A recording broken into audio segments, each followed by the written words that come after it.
Boa noite a todos. Nós vamos dar continuidade ao nosso estudo sobre vários versículos no Evangelho segundo João, em que Jesus usa a expressão na verdade vos digo. Hoje vamos para João capítulo 13, versículos 13 ao versículo 17. Diz assim: Vós me chamais Mestre e Senhor e dizeis bem, porque eu o sou. Ora, se eu, Senhor e Mestre, vos lavei os pés a vós também devereis lavar os pés uns aos outros. Porque eu vos dei o exemplo, para que, como eu vos fiz, façais vós também. Na verdade vos digo, que não é o servo maior do que o seu Senhor, nem o enviado maior do que aquele que o enviou. Se sabeis estas coisas, bem-aventurados sois, se as fizerdes. Os discípulos não sabiam, mas Jesus sabia. Jesus sabia que era a última noite com eles e que esta seria também a última ceia que ele comeria com os discípulos. Pelos ensinos, pelas recomendações que Jesus fez durante a ceia e de uma forma particular por aquela iniciativa que ele tomou no fim da ceia, cingindo-se com uma toalha e lavando os pés aos seus discípulos, sem dúvida que esta ceia foi tremendamente marcante. Porquê é que Jesus fez isto? Porquê é que ele lavou os pés aos discípulos? Vamos nos contextualizar. Por regra, eram os servos, os escravos, que desempenhavam este papel, que desempenhavam esta tarefa de lavar os pés àqueles que se sentavam à mesa na ceia. Quando é que o faziam? Faziam-no antes da ceia. Para quê? Para que as pessoas pudessem estar à mesa mais confortáveis. Mas nós lemos aqui, no versículo 2, lemos o seguinte: E acabada a ceia, tendo já o diabo posto no coração de Judas Iscariotes, filho de Simão, que o traísse, Jesus cingiu-se com uma toalha. Foi no fim da ceia. Porquê no fim da ceia? Vamos ficar lá. Vamos entrar naquele cenáculo onde eles estavam a comer a ceia pascal.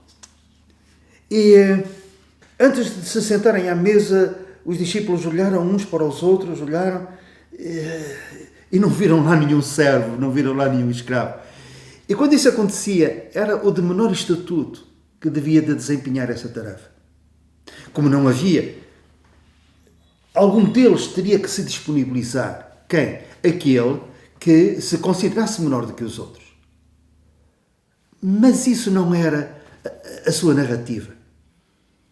O conceito que eles tinham era um conceito de grandeza. E eles muitas vezes disputaram e lutaram, argumentando, tentando saber e tentando se impor acerca de quem era o maior entre eles.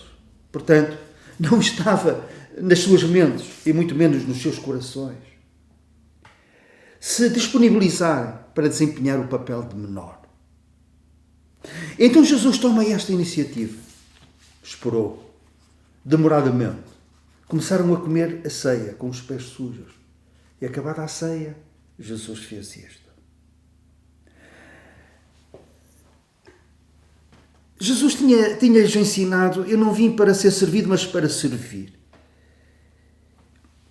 Apesar de tudo, no versículo 16, o Senhor reconhece o valor da hierarquia, dizendo isto: na verdade vos digo que não é o servo maior do que o seu Senhor, nem o enviado maior do que aquele que o enviou. Ele reconhece isto, mas também ele reconhece outra coisa e quer passar essa mensagem, esse ensinamento, essa lição aos seus discípulos. Se vós quereis ser grandes, o maior seja servo de todos. E Jesus é o maior.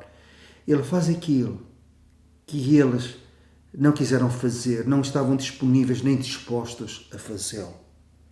A grandeza de alguém na vida cristã, numa igreja, mede-se pela grandeza do seu serviço, pela sua disposição, a sua disponibilidade para servir. E Jesus fez isto. Quanto à hierarquia Jesus reconhece a sua existência dizendo, na verdade vos digo.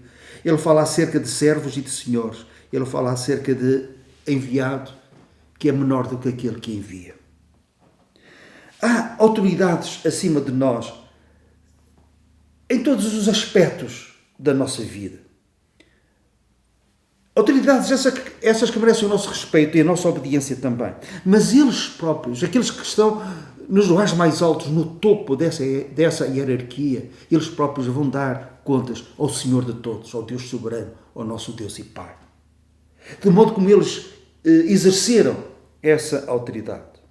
Isto também aplica-se à igreja local. A igreja local não é um sítio onde cada um faz vincar a sua opinião. Não. O Senhor coloca líderes na igreja local. E porquê é que nós falamos nisto? Na hierarquia, em assuntos de natureza espiritual, no corpo de Cristo. Porque muitas vezes o não reconhecimento dessa hierarquia, dessa autoridade colocada por Deus. Porquê? Porque essa autoridade não deve ser imposta pelos homens, reconhecida pela igreja, mas não imposta por aqueles que lideram. E esses líderes têm que ter um mandato de Deus. Através daquilo que eles são, através dos dons que o Senhor lhes deu.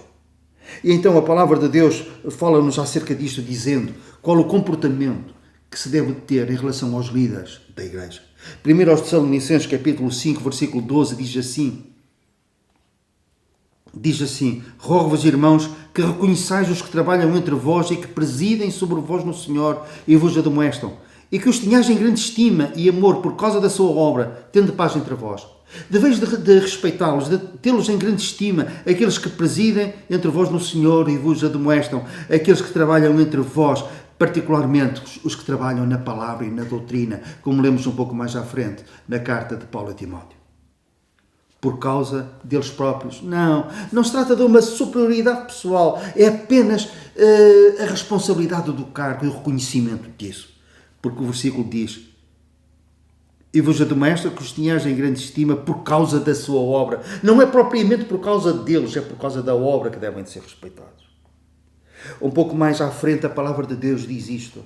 Em Hebreus capítulo 13, versículo 17, o Senhor diz-nos: obedecei a vossos pastores e sujeitai-vos a eles, porque velam por vossas almas, como aqueles que hão de dar conta delas, para que o façam com alegria, não gemendo, porque isso não vos seria útil.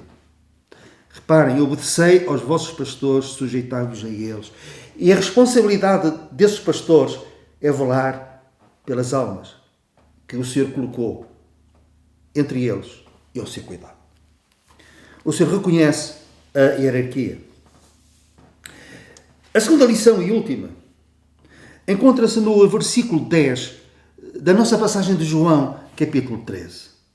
Disse-lhe Jesus: aquele que está lavado não necessita de lavar senão os pés, pois o mais todo está limpo. Ora, vós estáis limpos, mas não todos. Nós podemos facilmente nos aperceber da estupefação. Os discípulos, quando Jesus se cingiu com a toalha e se ajoelhou junto deles para lhes lavar os pés, eles devem ter ficado atónitos, surpreendidos. E eles lembraram-se que aquilo era trabalho de servo, era trabalho de escravo, e nenhum deles se tinha disponibilizado para tal. E Jesus diz: vós já estáis limpos, falando em termos espirituais, mas não todos. Mas todos tinham os pés sujos. Eu não estava lá. A palavra de Deus não nos dá qualquer pormenor acerca disto. E Jesus ajoelha-se perante um e lava os pés, perante outro, e ajoelha-se aos pés de Judas para lhe lavar os pés. Acho que Jesus, com Judas Iscariotes, fê-lo mais demoradamente. Consigo imaginar Jesus, a certa altura, a lavar os pés a Judas e olhar para ele fixamente, olhar com um olhar penetrante, mas não incriminatório, olhar-lhe nos olhos. Judas a não aguentar aquele olhar, a desviar. Se calhar Judas já percebeu-se que a certa altura Jesus estava a olhar para o sítio onde ele tinha a bolsa com as 30 moedas para o trair. Mas Jesus fala. E fala de tal forma que ninguém se apercebeu que havia uma discriminação negativa em relação a Judas. Judas é o símbolo daqueles que tiveram as suas oportunidades. Ele teve as mesmas oportunidades que os outros. Ele ouviu as mesmas mensagens, presenciou os mesmos milagres. Ele foi testemunha do ministério do Senhor Jesus. E ele próprio, não tenho dúvidas, que juntamente com os outros, ele expulsou demónios e fez muitas maravilhas. Fez muitas maravilhas. E sabe, se calhar a pensar em Judas, o Senhor Jesus Cristo disse um dia, naquele dia muitos irão bater à porta e vão dizer: Senhor, abre-nos, abre-nos. Porque nós em teu nome expulsamos demónios, fizemos milagres, fizemos isto, fizemos aquilo. E o Senhor dirá: nunca vos conheci, retirai-vos de mim, malditos, para o fogo eterno. Aqueles que estão entre vós, como diz o apóstolo Judas, árvores desenraizadas, 2 vezes mortas. Alguém que nunca teve um encontro pessoal com o Senhor Jesus, não houve novo nascimento, não houve conversão e saíram de nós. E não somente viveram a sua vida, mas quantos não há? Que apesar de terem estado no nosso meio, provaram do dom celestial. As bênçãos do século vindouro foram-lhes apresentadas e se calhar houve tempo que até se alegraram com ela.